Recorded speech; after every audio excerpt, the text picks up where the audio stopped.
Ladies and gentlemen of the internet, it is I, the Masked Ranger, and I'm here with Chapter 23 of Empathy, Lock and Load. In the last part, Hiro and Baymax tried to take on the Masked Man, but it didn't go well, and they ended up accidentally putting their friends in danger. So, Hiro, Riley, Tip, O, Go-Go, Wasabi, Honey Lemon, Fred, and Baymax went to Fred's house in order to recover.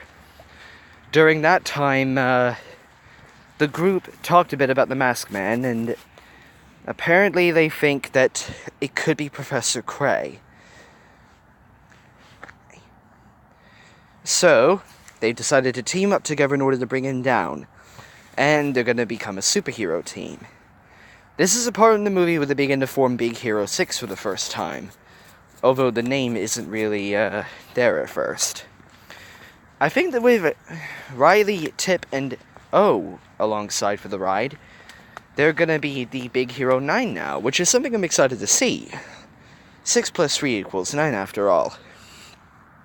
Anyway, without further ado, let's read! Bill and Jill Anderson sat in their kitchen, pleasantly chatting with one another over a cooling box of pizza. Ooh, pizza. I love pizza. Pizza's delicious.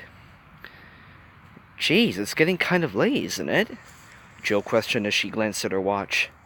I wonder where Riley is. I'm sure she'll be in any second, Bill replied. As Bill spoke, the doorbell suddenly rang, causing the two of them to look at the door in surprise before glancing at one another in confusion. Who could that be at this hour? Jill questioned in confusion. I guess we'll find out, Bill answered as he stood up and made his way towards the door, Jill following behind. Opening the door, Bill and Jill were surprised to find Heathcliff standing on the other side, his posture rigid and his expression unreadable. Bill began, his expression bewildered as he looked at the stranger.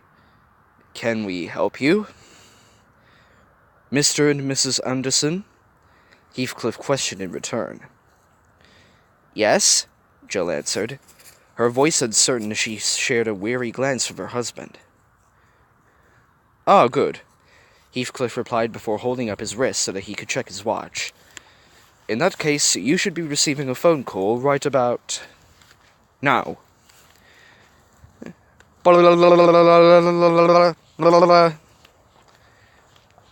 Ring, ring. As Heathcliff finished talking, Jill's cell phone suddenly began buzzing in her pocket. Glancing down at her pocket in bewilderment, Jill slowly turned her gaze towards her husband, who could only offer her a helpless shrug in reply. Reaching into her pocket, Jill fished out her phone, paused as she saw it displaying a call from a number that she did not recognize, before answering it and holding it up to her ear. Okay, Heathcliff secretly has psychic powers. That is incredible foretelling. Or foreshadowing. Foretelling, whatever. Hello? Jill said uncertainly. Hey, Miss A, it's Fred. The voice on the other end of the line, it said in the young man's usual jovial tone. Fred? Jill questioned in shock, earning a quirked eyebrow from her husband. Yep, sorry, my phone ran out of battery, so I had to use the house one, Fred explained. I take it my man Heathcliff is there. Jill mumbled in reply as she glanced at the butler standing before her. Yes? Awesome, he's just here to pick up a few things for Riley, Fred explained. She's spending the night at my house with the rest of us, if that's okay at least. Oh yes, that should be fine, Jill said, still sounding somewhat bewildered. As Jill spoke, Heathcliff moved to enter the house, Jill signaling to Bill to let the butler pass. Sorry to call so late, Fred apologized as Heathcliff made his way up the stairs with a confidence that was at odds with the fact that he had never been in the house before. But these plans just kind of came up so unexpectedly. Yeah, as in Riley wasn't able to tell her parents about it. It's alright, Fred, Jill said, her eyes widening in surprise as she saw that Heathcliff was already descending from... Sorry about that, guys. Her eyes widening in surprise as she saw that Heathcliff was already descending from the upper floor, Riley's backpack in one hand. These things happen.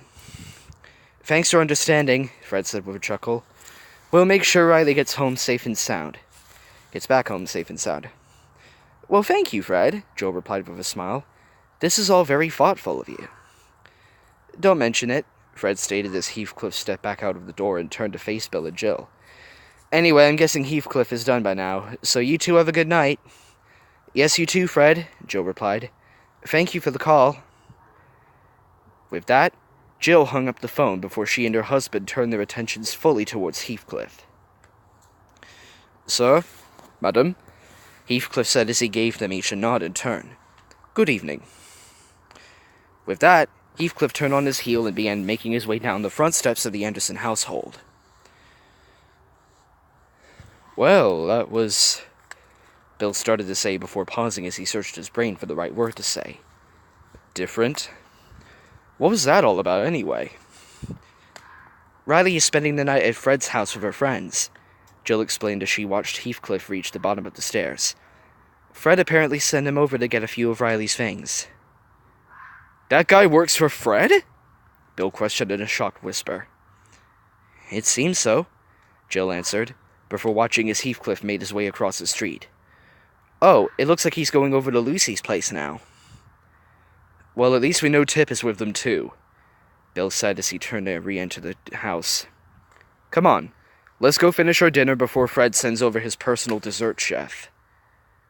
Jill could only chuckle and shake her head in bemusement as she shut the door and followed her husband inside. Actually, now that you think about it, it would be cool if Fred had a dessert chef come over. I wonder if he made them chocolate ice cream or an Oreo cake. That would be delicious. Okay, let's just continue. Meanwhile... Okay, so where do we start? Riley questioned as she stifled a yawn. It was early the next morning, and the group had moved out of Fred's room and into the massive garage that sat adjacent to the mansion. Normally built to hold dozens of cars, Fred had had them moved out onto the property's spacious driveway. The vehicles had been replaced with equipment taken from Hiro's house, along with items that Fred had somehow managed to sneak out of the Svit laboratories. The only vehicle that remained in the room was Wasabi's battered van sitting off to the side. Currently, the group was gathered at the center of the garage, either standing or sitting in chairs they procured. Well, we're going to have to equip you guys with upgrades that mesh well with your skills and work with our game plan, Hiro explained. And what's our game plan? Wasabi inquired. The only way the guy in the... Hiro paused and shook his head. Okay, we've got to figure out a name for this guy. Just calling him the guy in the mask is kind of a mouthful. I kind of like Mr. Kabuki, Tip stated. Yeah, the name the police officer gave him. Ugh! Disgust groaned in distaste. It's funny, Honey admitted. But we need something more than funny. This guy did try to kill us after all. And he may or may not have killed Tadashi. I've got it! Fred exclaimed. We'll call him Microboto, the Masked Menace! There was a long pause as everyone stared at Fred and digested his response. No, Gogo finally stated in a tone that brokered no argument. Microboto is, something you could use for a superhero name. Woo! Joyce said excitedly. I've got an idea! How about... Riley mused thoughtfully. Yokai. There was another pause, this one of surprise. That's actually pretty good, Tip stated. What does it mean? It's basically the Japanese word for spirits, Riley explained with a shrug. I found it when I was looking up some other stuff. It seems like that's what he is going for with the mask and the black outfit. Yeah, that's right. Yokai is also a word for evil spirits. You know Yokai Watch? There are good spirits in that show and evil spirits. I watched a few episodes of Yokai Watch. I kind of found it alright. I like it, Hiro stated with a nod before he began addressing the group again, pulling up an image of Yokai's mask on one of the nearby computer screens. Yep, that's what we're calling Yokai now. He's right there. Yokai, there we are. You can see it, but my thumb is pointing at Yokai there. So the way my microbots work is with a neurotransmitter to control them. My best guess is that Yokai's built his into his mask. If we can get that off of him, it will be game over. Sounds like we have a game plan then, Gogo observed. Guess we'd better get started with the upgrades. Game! Started! I had to do the Japanese there, since Big Hero 6 is Japanese in it. Yeah, I'll have to work with you guys individually, Hiro replied. Together, I think we can whip up some kick-ass equipment. What can we do to help? Riley questioned. Hiro mumbled hesitantly as he glanced at Riley. Not much, right now. That was a strange look, Sandus commented, earning a mental shrug from the other emotions. Sorry, I'm gonna put this down for a bit.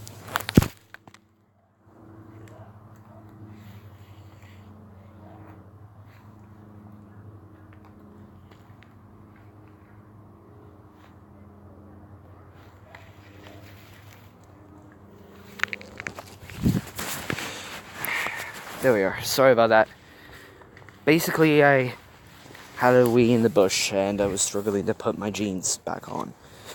I didn't take them off fully, I just unzipped them, and I was trying to zip them back up again and put the button on, and then attach the belt, and all that fun stuff. We'll figure something out, Tip assured Riley. Alright then, Wasabi said as he rubbed his hands together. Let's get started. As the others broke off and headed towards different lab equipment, Tip made her way over to Wasabi's van and hopped inside. After fishing around for the keys that had been left on the dashboard, Tip inserted them into the ignition and started the van up. Tip? Wasabi called from across the room as he looked over at the girl in confusion. What are you doing? Relax, Wasabi, Tip replied with a grin as she began playing around with the van's radio. I'm not jacking your ride or anything. I'm just looking for some tunes. As she spoke, she stopped on the station and began playing a loud electronic tune. Here we go, Tip stated with a smile as the song picked up pace.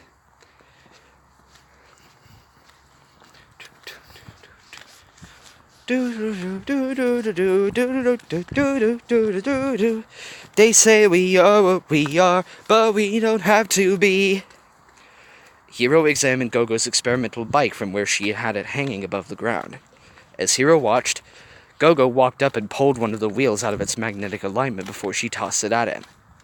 Hiro let out a grunt of pain as he caught the wheel against his chest and stumbled back a step before he smiled as an idea came to him. I'm bad behavior, but I do it in the best way. Pulling up a model of Gogo's bike on the interactive projection screen of his computer, Hiro separated one of the wheels from the rest of the model and enlarged it before removing the rest of the model from the screen. I'll be the watcher of the eternal flame. Later that day, Gogo was sitting on a set of stairs in Fred's lavish backyard. She was now dressed in sleek yellow armor that covered her arms, lower legs, and chest over a black bodysuit with red lines running along it.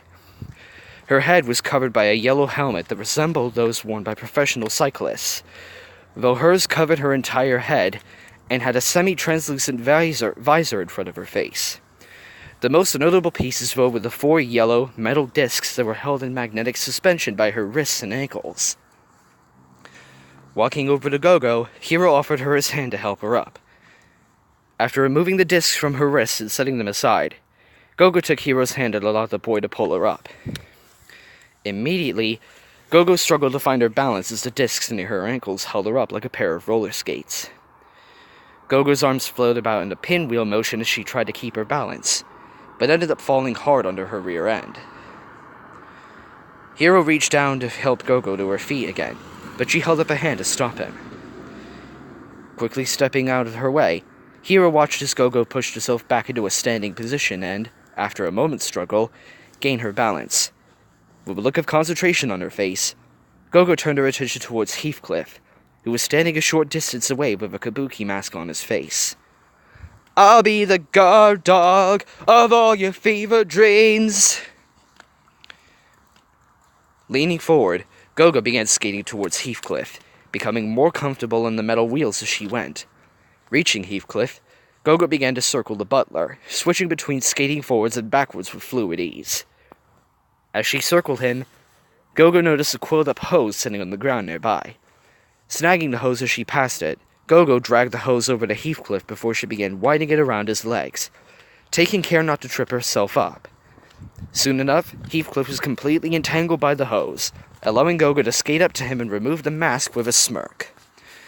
"Oh, oh, oh, oh, I am the sand in the bottom half of the hourglass glass. Oh, oh, oh, oh, I try to picture me without you, but I can't." In the garage, Hiro watches with fascination as Wasabi demonstrates the cutting power of his laser. Back at the computer, Hiro was intensely studying the schematics of Wasabi's laser emitter. Reaching out, he used the interactive display to rearrange the various components. Once he discovered an arrangement he liked, Hiro pulled up the schematics for an armored glove and fitted the two pieces of equipment together. "'Cause we could be immortals, immortals, just not for long, for long." Standing out in the garden, Wasabi was now dressed in a black bodysuit similar to the one Gogo had been wearing.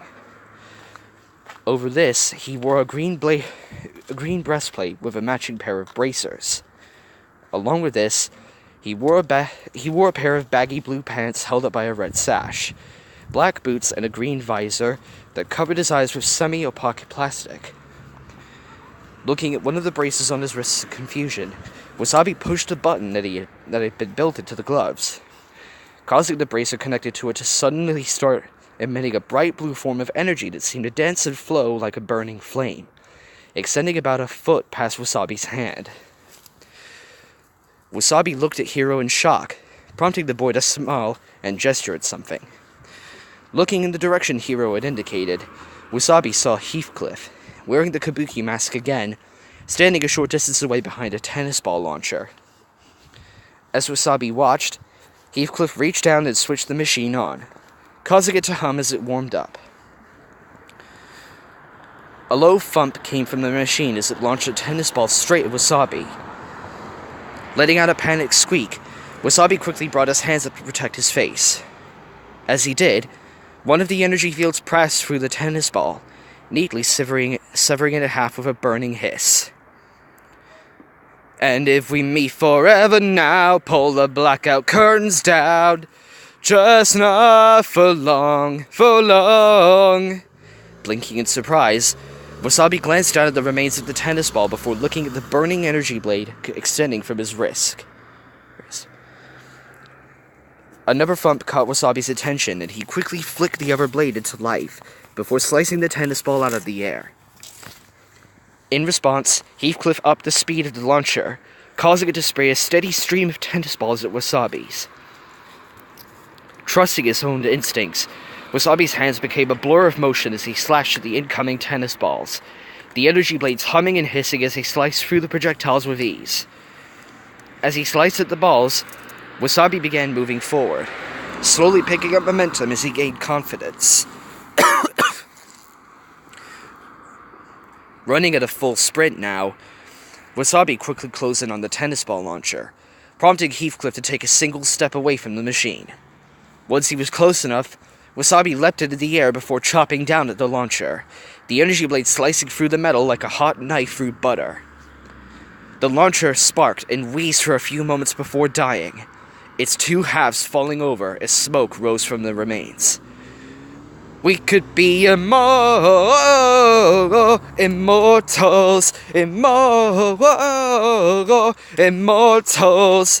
Grinning at his handiwork, Wasabi turned his attention towards Heathcliff, standing a few feet away from him. Approaching the man, Wasabi reached out to take the kabuki mask off of him, only to pause as the butler raised his eyebrows slightly while eyeing the energy blade the young man was bringing dangerously close to his face. Realization striking him, Wasabi quickly pulled his hand back and turned off the energy blade, smiling sheepishly at Heathcliff. Immortals.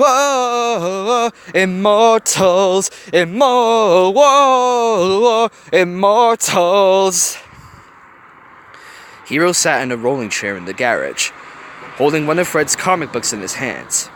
He glanced at the cover, which depicted a roaring kaiju destroying a major metropolitan city. Turning his attention back towards Fred, Hiro found the young man doing his best to mimic the pose of the kaiju on the cover, his mouth open comically wide as his eyes were focused on the boy to see if he was watching. Hiro could only shake his head and chuckle in response. Immortals! Staring at the computer screen, Hiro pulled up an image of a large pair of boots with a pair of powerful springs built into the soles. Nodding in satisfaction, Hiro dragged the boots over to the rest of the suit schematics, locking them in place with a grin. Sometimes the only payoff for having any faith is when it's tested again and again every day. Outside in Fred's backyard, Hiro lifted up the headpiece for the costume he had assembled before resting it on Fred's shoulders. Unlike the other outfits Hiro had created, this one resembled a mascot costume worn in the suit of armor. Fred was now dressed as some sort of kaiju monster with blue scaly skin, horns, and orange frills on its arms and head. Its hands and feet ended in curved black claws, and its long tail was tipped with black spines. There was no separation between the monster's head and body, with its circular mouth located near the center of its chest and ringed with fangs. Along with everything, the monster sported three angry yellow eyes that glared out at the world. The third eyes was set higher than the others and actually served as a viewpoint so Fred could see. Hiro has turned Fred into the mighty Fredzilla! Fred began to excitedly bounce on his feet once the costume was complete. In doing so, he caught himself off guard as he bounced into the air a few feet. Catching himself as he landed, Fred took another experimental bounce and seemed to get the hang of his new feat, promptly jumping as high as he could, sending him soaring several stories into the air. I'm still comparing your past to my future. It might be your own, but they're my sutures. Super jump! Fred exclaimed as he flew through the air, landing back on the ground without any injury. Immediately, Fred leapt back into the air, using the compression from his landing to jump even higher into the air. As he leapt, Fred happened to hit a button in one of the suit's arms, causing flames to come shooting out of the suit's teeth, giving the impression that the monster was breathing fire. I can breathe fire! Hi, I was just reading this, sorry. Fred shouted as he spun in a circle mid-air, sending flames spewing in every direction. As he fell back to earth, Fred glanced around and spotted Heathcliff standing a short distance away, once more wearing his kabuki mask.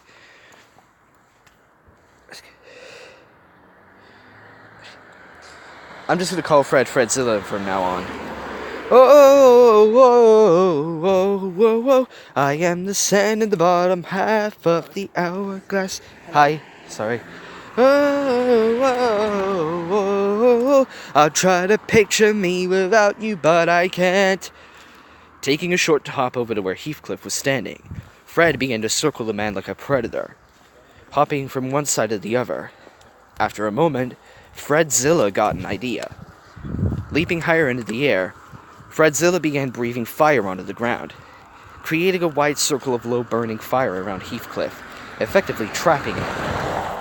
After the circle was complete, Fredzilla landed behind Heathcliff, plucked the mask off the butler's face, and leapt away with a whoop of joy. Hiro, O, and Tip stood around Wasabi's van, examining it and the damage that had been done to it. Getting down on his hands and knees, Hiro moved in closer to one of the tires so that he could get a better look at what O had done to it, the boob leaning down to assist him. At the same time, Tip examined the empty space in the van where the passenger door had been with a worried expression. As she looked at the van, Heathcliff walked up next to her holding a blowtorch and wearing a welder's mask on his face. Tip looked up at Heathcliff in surprise, prompting the butler to lower the welder's mask over his face and turn on the blowtorch, a hot blue flame springing to life at its tip. "'Cause we could be immortals, immortals, just not for long, for long." O and Hiro stood in front of the boy's computer, examining various schematics from the shield generator they had built into the armor of Baymax's arm to a breakdown of the upgrades the booth had added to Wasabi's van. Reaching to the side, Hiro pulled up another schematic, which resembled a flat metallic disc. O and Hiro huddled around one of the workbenches, working on the device that was based off the schematics they had been looking at before. Pushing a button on the device's side, Hiro turned it on, the small disc humming with power. A second later, the device seemed to project a dome of light around the device, similar to the energy that Baymax's shield had projected.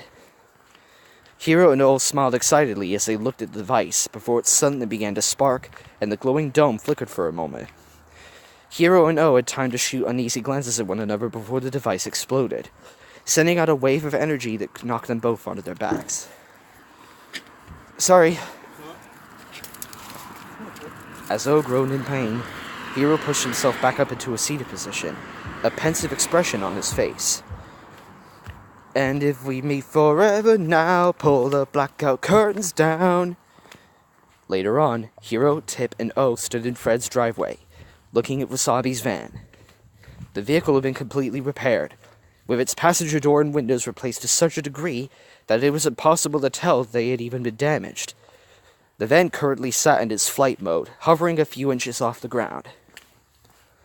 Getting into the van, Tip noticed that the seat had been altered so that she could now reach the pedals, while also allowing her to still be able to see out of the front window. She also noticed that alterations had been made to the dashboard in front of the passenger seat. It now had a display built into it, from which extended a joystick topped with a red button. "Just not for long, we could be immortals, immortals."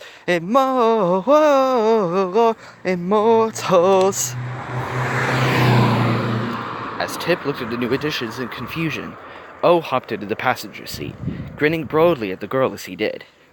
Turning towards the display in front of him, O pressed one of the buttons next to the screen, causing the shield projectors that had been built into the side of the van to spring to life, surrounding the vehicle in a bubble of glowing energy.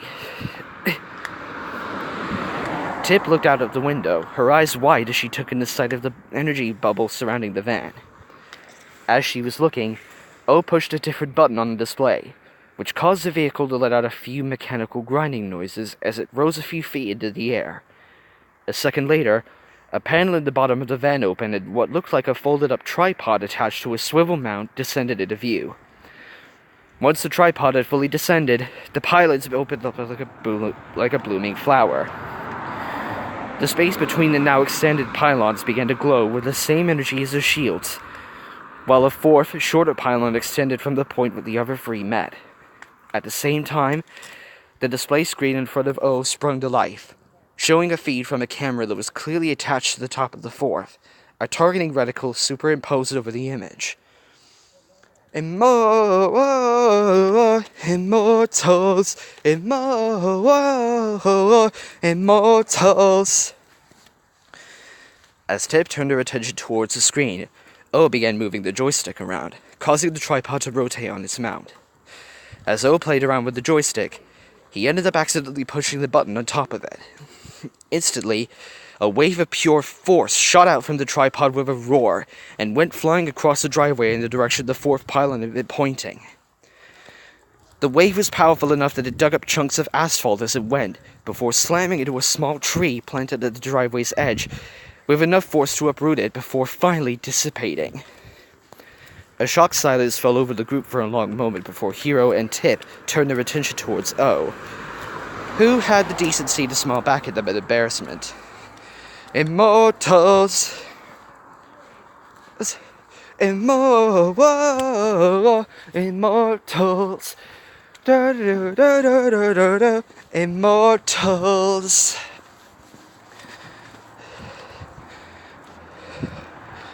Watch this!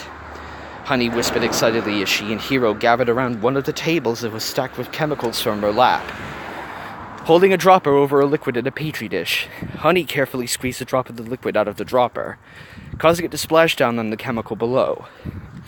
A split second after the two made contact, a strange blue foam came spindling out, shooting off in strands in every direction.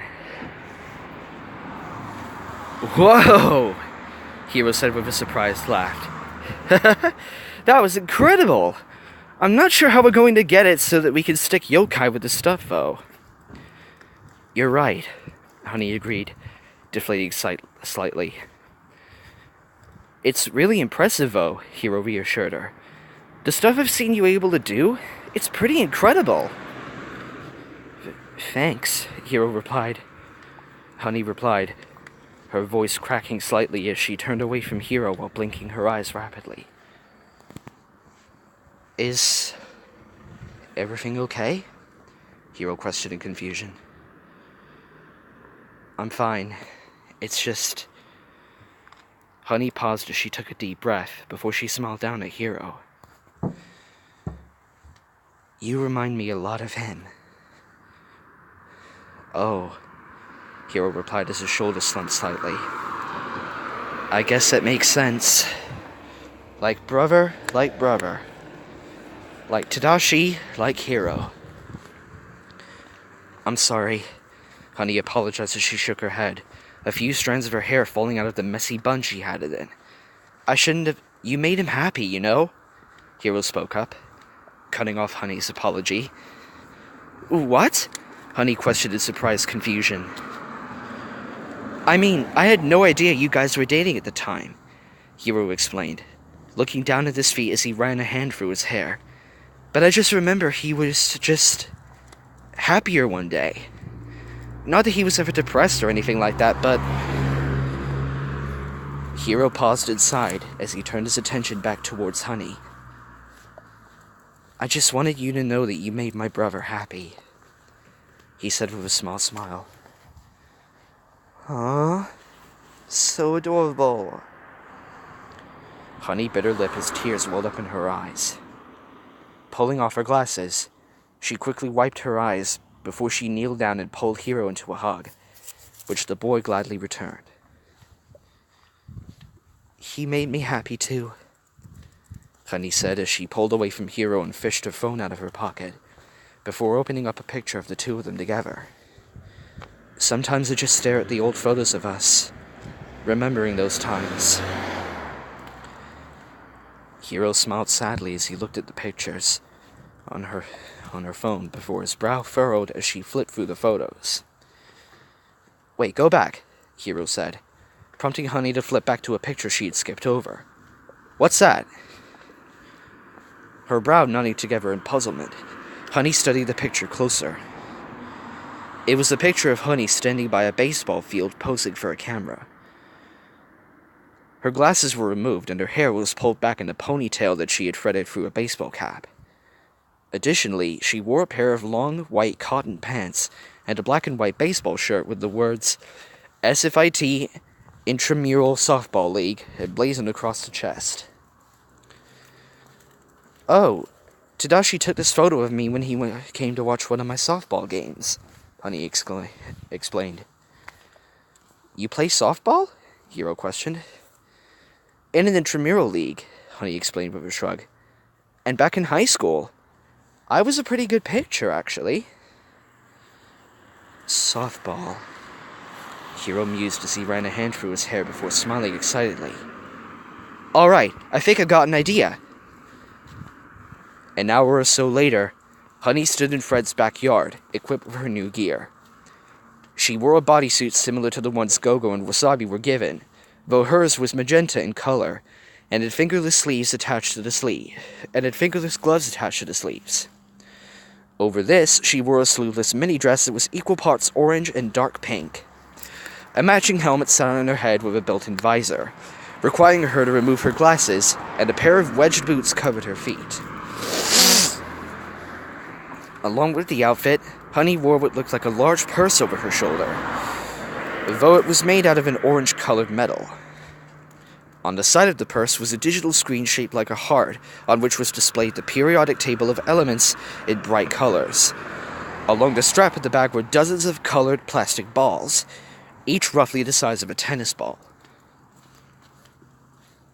"You sure about this, Hiro?" Honey questioned uncertainly. "Yeah, it's all secure," Hiro replied. "Just enter whatever chemical combination you want and the bag will do the rest." Still looking uncertain, Honey turned her attention towards Heathcliff, who was standing a short distance away in his kabuki mask. Seeing her look at him, Heathcliff raised his arm and made a bring-it-on motion with his hand. Narrowing her eyes in determination, Honey quickly tapped on a quick series of elements on the digital display, causing the strap of her bag to shift as one of the plastic balls was pulled into the bag through an opening at one end. The bag made a few mechanical noises for a moment before the ball popped out at the other end of the bag, now filled with a mixture of chemicals. Taking the ball in her hand, Honey held it up to her face so that she could examine it. "The chem balls are designed to break when they strike an object hard enough," Hiro explained. "Then, whatever chemicals he put in there should react." Nodding in understanding, Honey turned her attention towards Heathcliff before she adjusted her stance. Taking a deep breath to steady herself, Honey took a step towards Heathcliff and spun her arm in a circular motion before throwing the chem ball at him. The ball struck the ground at Heathcliff's feet, immediately exploding into a blob of foam that crawled up to his midsection before hardening. Upon seeing her success, Honey began to giggle and hop up and down excitedly, a reaction that Hiro could only smile at. "Oh, that is so adorable. Alright then." Meanwhile, as everyone was working on getting their gear ready, Riley was doing her best to keep herself busy as she wandered near where Fred's property met the ocean. "It would be nice if we're some sort of super genius," Sadness sighed. "Then, at least, we'd be able to do something to help." "Instead of sitting around like a lump on a log," Disgust added, "which is basically what we're doing. What if—" Joy started to say. "Alright, that's enough," Riley said aloud, causing her emotions to fall silent. "I have an idea." Kicking off her shoes, Riley reached into her pocket and pulled out a hair elastic before pulling her hair up and away from her neck. Once that was set, she turned her attention towards the ocean, closed her eyes and took a deep, calming breath. Once she felt a sense of calm fall over her, Riley began running through the Tai Chi motions that had been taught to her. Now this is going to be interesting. As she performed the motions, the now familiar sense of empty peace flowed through Riley. Her mind was empty of her own thoughts, and a constant chatter of her emotions. Her senses felt heightened, though not to any distracting degree.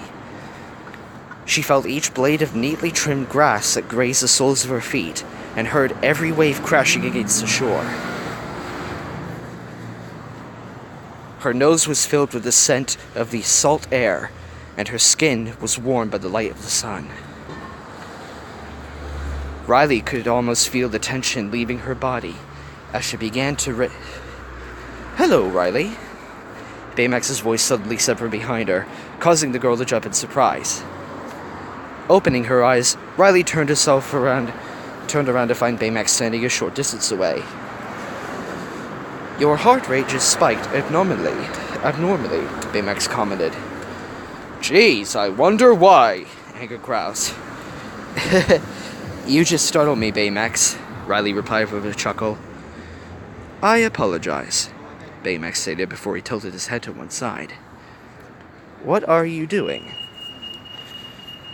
I'm doing some Tai Chi, Riley answered. What is Tai Chi?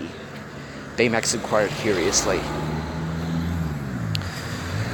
It's a type of martial art, Riley explained. Like karate, Baymax asked as he held his hands up at a chopping stance. Sort of, Riley replied with a giggle. It's more about defense compared to karate, though. As Riley spoke, a thought came to her. Would you like me to show you some of the moves? Riley questioned. There was a pause as Baymax seemed to ponder the question.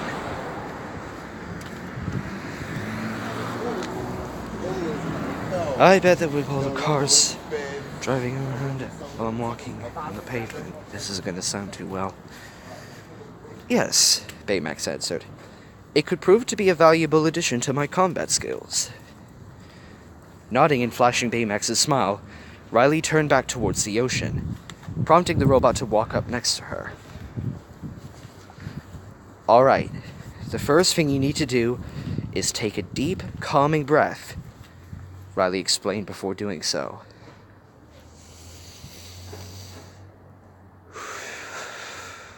Breathe in, breathe out. But I am a robot, Baymax interjected. I do not need to breathe, nor do I have any emotions to calm. Well, I guess you have this step master then, Riley commented with a chuckle. Now, copy my movements the best you can. With that, Riley began to run through a series of simpler movements that she knew. Baymax watching her closely while copying her movements with inhuman accuracy. The speed of these movements would suggest they are incapable of causing bodily harm, Baymax commented. They are if you do them fast enough, Riley explained. You practice them like this so you can get the movements down. It also helps relax your body and mind. Baymax seemed to accept this explanation, and the two of them fell into a comfortable silence, as Riley continued through the various movements she knew, the robot copying her all the while. Riley wasn't sure how long she and Baymax spent doing Tai Chi, but when she took a moment to glance up at the sky, she noticed the position of the sun had changed significantly since she had begun. As she glanced around, she also noticed Hiro was standing a short distance away, causing her to start in surprise. Jeez, what's with people sneaking up on us today? Fear questioned. Hiro, Riley said with a chuckle as she brought a hand up to her chest. I didn't see you there. Sorry, you seemed busy, so I decided to, Hiro trailed off awkwardly. Stand there and watch me? Riley questioned, her cheeks turning pink as she spoke. Hiro sputtered in embarrassment as his face flushed crimson. He's so adorable, Joy cooed.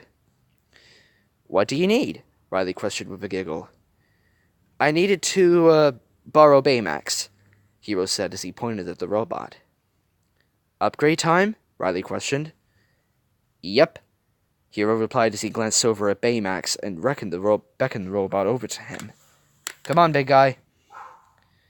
And then me next? Riley spoke up, causing Hiro to freeze in his tracks as he turned to walk away.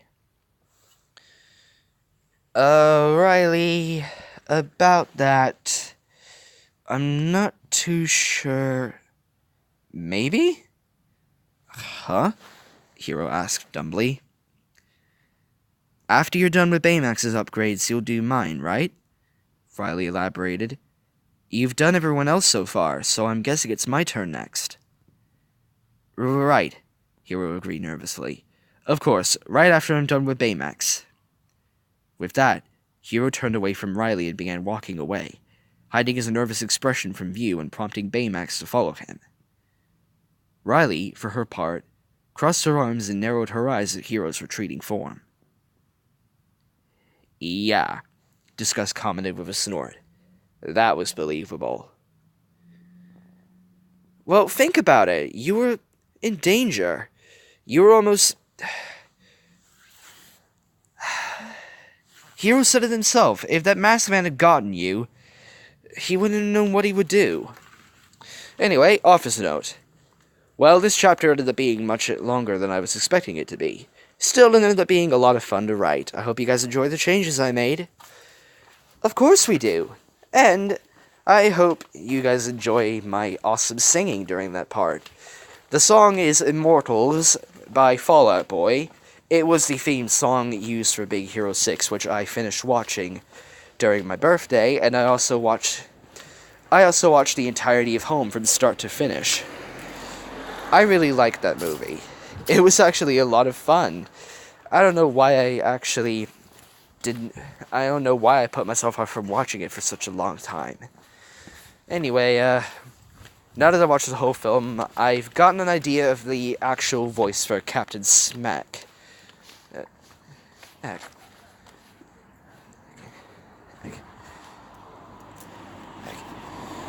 Although the cowboy voice they use for the mysterious guy, I'm gonna keep using that in some way. I'm gonna think about, I'll have to think about that, but either way, I hope you guys enjoyed, and until the next time. Sorry! Lola, stop it! I'm never gonna get used to Lola doing that while recording my videos. Or the sound of cars coming down, or passing by me while I'm recording. Anyway, until the next time, guys, I'm the Masked Ranger saying, keep moving forward, and look out for the next chapter. Peace out!